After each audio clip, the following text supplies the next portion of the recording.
So we're gonna start laying the bed liner.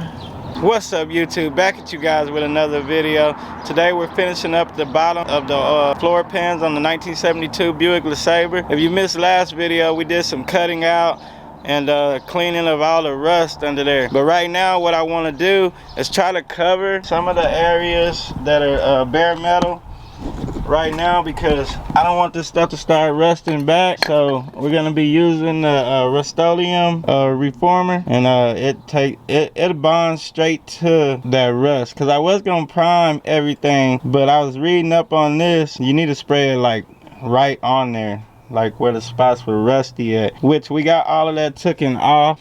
And if you're new to the channel, make sure you like, comment, and subscribe, and we'll see y'all right after this intro. Peace. She said, hey mom, day job, I don't feel it. I need race car, top down to match my ceiling. I don't have no. Alright, I'm gonna show y'all what we got going on under here. Y'all see all the rust is gone. That stuff works really good. That white stuff is just like a residue from the chemicals, the chemical reaction. So it's nothing, guys. It just looks like that. But I want to go ahead and get these parts painted, especially the parts that are still solid and good. We'll get all that painted. We are not going to paint. Let me show y'all back here. And y'all got to forgive me on the camera, man. It's hard to record under here. But you see where I got them boards at? We're not going to paint right there, because we got to weld pieces in. And also, I'm not going to mess with this area. That's the driver floor pan.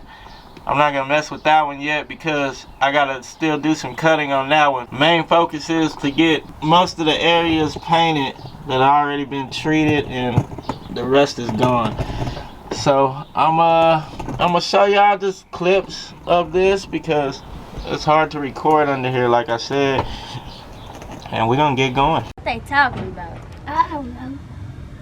Alright, I got my first little spot sprays done on the passenger side.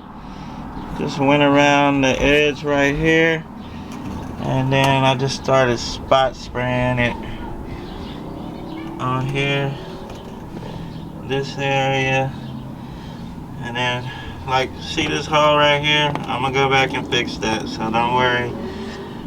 But yeah, like I said, we're just trying to get it covered, guys. So I'll turn y'all back on. We'll get a little more coverage going.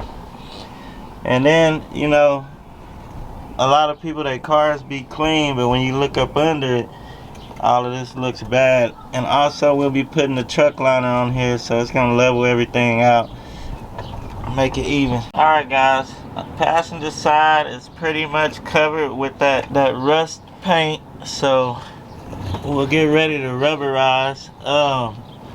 Let me get under here and show y'all a little better. We'll get ready to put the truck liner. I should have jacked this car up higher, guys, but this side's pretty much good. And now I'm gonna paint this side. And notice, let me slide under here.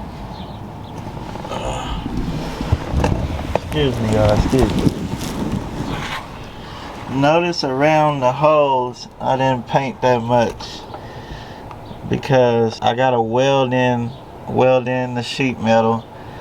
So I'm not gonna get the rubberized stuff right here, the bed liner around the edges, because we still gotta weld that. I haven't painted over here yet. We're getting ready to paint that side too, so turn y'all back on here in a minute. I was lazy.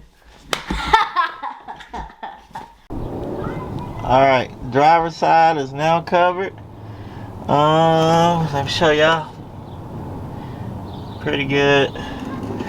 But this, look at this area, guys.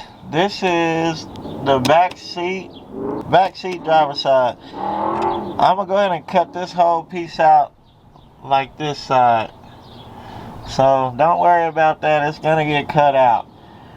What else? Yeah, so we're gonna start laying the bed liner, and I'll show y'all bits and pieces of that. That's our first can down. One can one can of this will cover the truck bed liner. It'll cover one whole side. It's not coming out super textured like I want it. I don't know why, because I wanted it to come out like that, like the old stuff that was on here. It's coming out a little more smoother. But as long as we get it rubberized, I think we'll be good. I got another brand in the garage too that we'll check out. I went ahead and just covered everything so we can avoid any rust coming back.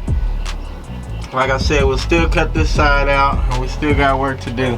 Because I started thinking about it, I can weld the sheet metal in from the inside. I got new parts in, so we'll be ready to rip the carpet out and all that good stuff. And then back there where the wood is, I can just pull the seat out and weld those pieces in, so that's not gonna be bad. But I only did this side. We're gonna put another coat. We're gonna cover everything, and y'all let me know down in the comments what y'all think. Does it look way better than it did when we started? Y'all let me know right now. So this is how much products we use. I used this to touch up the dry line because them chemicals got all over it. This can was almost empty in my garage that I had left over, so I only used probably like a quarter out of that one. And then all of these were brand new, so really 2 times 2. And that'll get you pretty good coverage there. The second can started spraying like a little better as far as the texture went, and then it stopped. So, but we are upside down. Oh yeah, and also I used this to get like any rust that I forgot. Yeah, like it started spraying. Focus camera. It started doing the texture real good right there, and then it just stopped because we're upside down. I think I do have another brand. I might try that off camera, but as y'all can see, look at that, way better up under here, way better. Let me roll around. There's a couple of spots I didn't put that stuff on because I gotta like work on it a little bit. Let's see, like right over here I really didn't put any, but man, it's coming together, guys. See, it's coming together. I'm gonna have to get off of here. I gotta get my El Camino fired up and ready to move, and hope this video helps somebody out. And like always, I appreciate you guys for watching. We'll see y'all in the next video. Peace.